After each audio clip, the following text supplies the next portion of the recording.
প্রশ্ন Yeah. শুরু করেন আপনি শুরু করেন।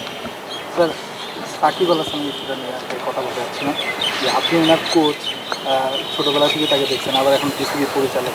তা আপনি কি পার্সোনালি তিনি একটা ইচ্ছা পোষণ করছেন আসলে দেশের মাটিতে তিনি শেষ ম্যাচটা খেলতে চান, টেস্টটা বিশেষ করে, না আপনি কি পার্সোনালি আসলে এই ব্যাপারে কোনো স্টেপ নিয়েছেন কিনা আবার এইগুলো করতে জানতে চাই। না, সেইভাবে নিয়েছি বলতে পারবো না, বাট অনেকের মতোই আমিও চাই যে ওর মতো একজন খেলোয়াড় দেশের মাটিতে খেলা শেষ করবে। এটা এক ধরনের একটা কালচারাল ব্যাপার আছে এর সাথে। বাট আনফর্চুনেটলি অনিবার্য কারণবশত সেটা হয়তো এই মুহূর্তে সেই সম্ভাবনা দেখছি না, যদিও আমি সম্ভাবনা উড়িয়ে দিচ্ছি না, কারণ ক্রিকেট বোর্ড বলেছে যে তারা যে ধরনের সিকিউরিটি সাকিব চাচ্ছে, যে ধরনের নিরাপত্তা সাকিব চাচ্ছে, সেটা ক্রিকেট বোর্ডের পক্ষে হয়তো স্বাভাবিকভাবে দেওয়া সম্ভব না। কিন্তু এখনও জানি সরকার হয়তো ভিন্নভাবে ভাবতেও পারে এবং সেটার জন্য অপেক্ষা করতে হবে ফাইনালি সরকারের সিদ্ধান্ত কী হয়, সেখানে তারা কী ধরনের স্ট্যান্ড নেয়। যে কোনো স্ট্যান্ডই হতে পারে এবং যে কোনো খাতেই সেটা যৌক্তিকতা আছে। যদি সরকার বলে যে না, ওকে সেই নিরাপত্তা দেওয়া সম্ভব না, সেটাও যুক্তিসঙ্গত হবে। আবার সরকার যদি বলে না, তার মতো একজন খেলোয়াড়কে আমরা সেই রেসপেক্টটা দিতে চাই, সেভাবেই তার বিদায়টা হোক আমরা চাই, সেটাও যুক্তিসঙ্গত। সো যে কোনোটাই হতে পারে। স্যার, সাকিব আল হাসান বাংলাদেশ ক্রিকেটের তো সবচেয়ে বড় ব্র্যান্ড, যে কেউ স্বীকার করবেন। আপনার কাছে কি মনে হয় পরিচালক হিসেবে যে সাকিব অবসর নেওয়ার পরে বাংলাদেশ ক্রিকেটের যে ব্র্যান্ড ভ্যালু সেটা কি একটু কমতে পারে কিনা? ইমিডিয়েটলি কমবে না। বাংলাদেশ ক্রিকেট একটা জায়গায় এসছে এবং সাকিবের সেখানে একটা অবদান তো ডেফিনেটলি আছে। শুধু সাকিব না, আরও অনেকেরই আছে।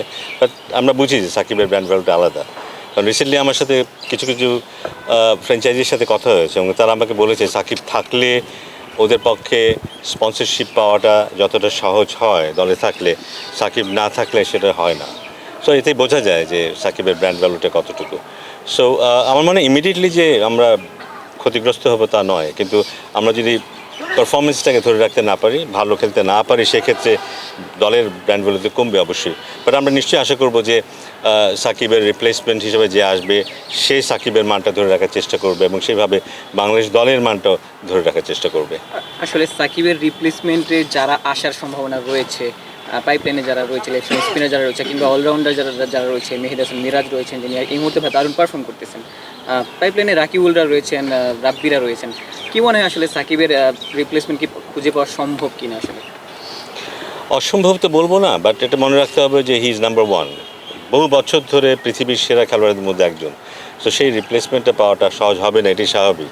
খুব সহজ যদি হয়ে যেত তাহলে সাকিবকে নিয়ে আমরা এতটা আলোচনা করতাম না, কিন্তু খুব সহজ না। এই জন্য বোধহয় নিশ্চিত করে বলাটা খুব মুশকিল যে তার জায়গাটা যে নেবে সে কেমন করবে। এখন যাদেরকে আমরা অলরাউন্ডার হিসেবে দেখি তারা কিন্তু সেই চাপটা তাদের নিতে হয় না, রেগুলার তাদের পারফরমেন্সের দিকে আমরা তাকিয়ে থাকি না। কিন্তু যখন সেই রোলটা নিবে, সেই জুতোটা পায়ে দেবে, তখন তারা কিভাবে সেটাকে, সেই যুদ্ধটা কিভাবে করে সেটা আমাদেরকে দেখতে হবে। হ্যাঁ, ডেফিনেটলি মিরাজ ভালো খেলছে, কিন্তু মিরাজ সেই জায়গাটায় যেতে পারবে কি না, সেই দায়িত্বটা নিতে পারবে কি না, সেই বোঝাটা বইতে পারবে কি না, সেটা আমাদের অপেক্ষা করতে হবে জানার জন্য, দেখার জন্য। স্যার, শেখ মেহেদী টি-20তে বরাবরই ভালো বোলিং করেন, বিশেষ করে পাওয়ার প্লেতে তিনি খুবই ভালো বোলিং করেন যত জায়গায় খেলেছেন। বিশেষ করে লাস্ট টি-20 ওয়ার্ল্ড কাপেও যে দুটো ম্যাচে তিনি সুযোগ পেয়েছেন, ভালো করেছেন। আপনার কাছে কী মনে হয়, যেহেতু সাকিব টি-20 আপাতত আর খেলছেন না, শেখ মেহেদী এই জায়গাটায় একটা ভালো রোল প্লে করতে পারেন? শেখ মেহেদী অ্যাজ এ বোলার ডেফিনেটলি প্রমাণ করেছে যে ও যোগ্যতা রাখে আন্তর্জাতিক ম্যাচ খেলার, কনসিস্টেন্সিও দেখিয়েছে। বাট সাকিবের রোলটা প্লে করা ব্যাটসম্যান এবং বোলার হিসেবে দুটো মিলিয়ে আমার মনে হয় না সেই জায়গাটা আমরা ওকে এই মুহূর্তে দিতে পারি। ওকে অনেক দূর যেতে হবে, যদি সেই জায়গাটা পেতে চায় তাহলে অনেক দূর যেতে হবে। আমরা আসলে বোধহয় একটু ভুল করে ফেলছি। কেউ একদিন রান করলো, কেউ একদিন উইকেট নিল, এটা দিয়েই বোধহয় আমরা তুলনা করে ফেলছি সাকিব আল হাসানের সাথে।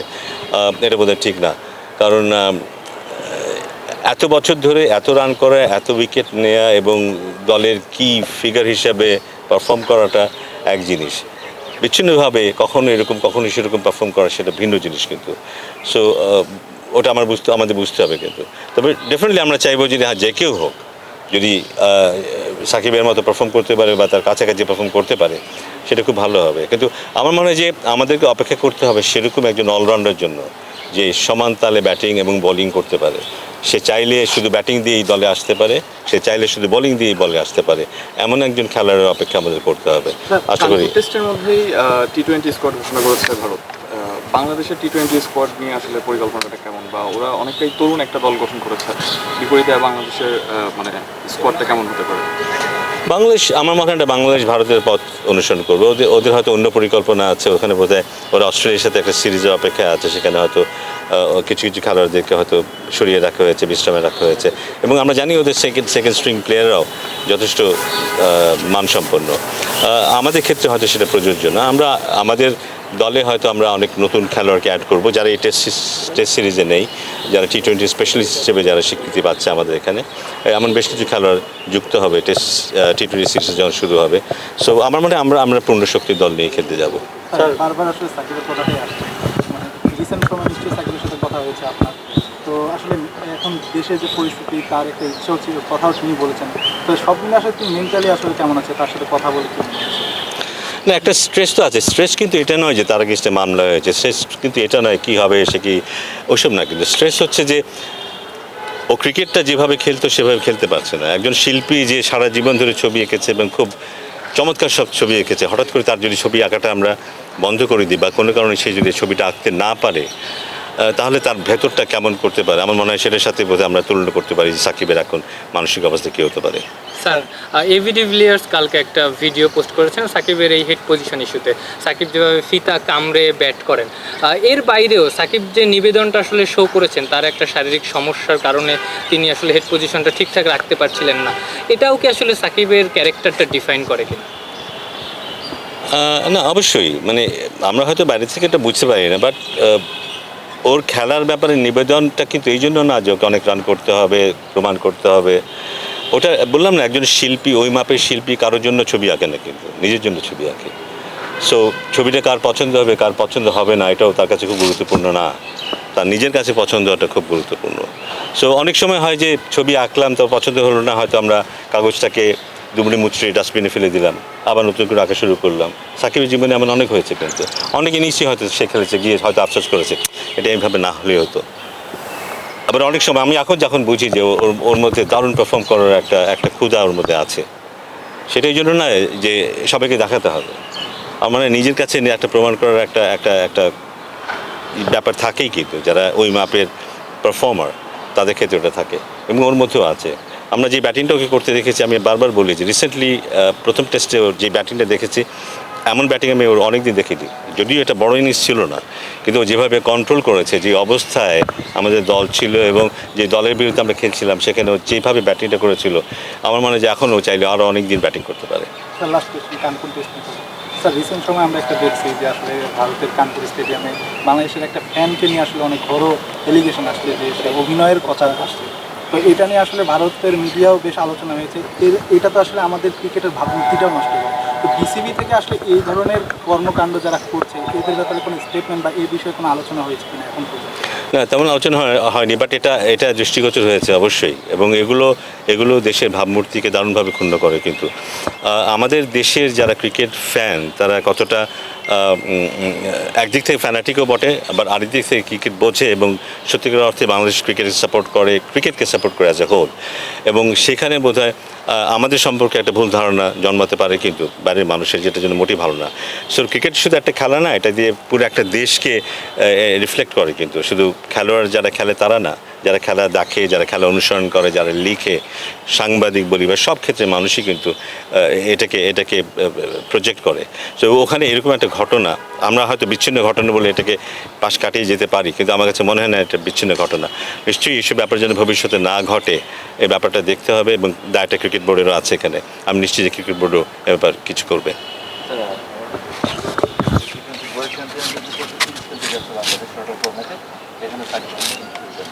আমাদের আসলে মানে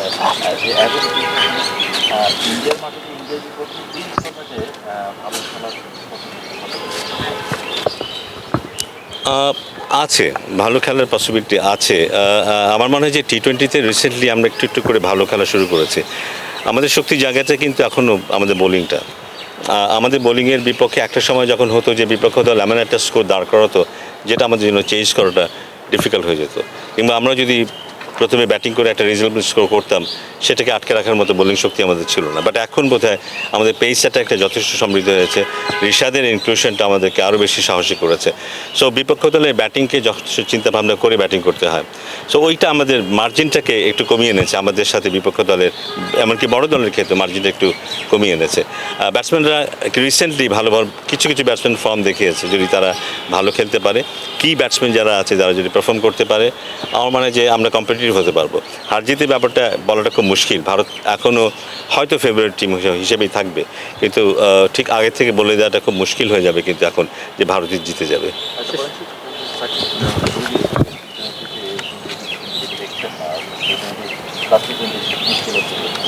সাকিব ছাড়া বাংলাদেশ দল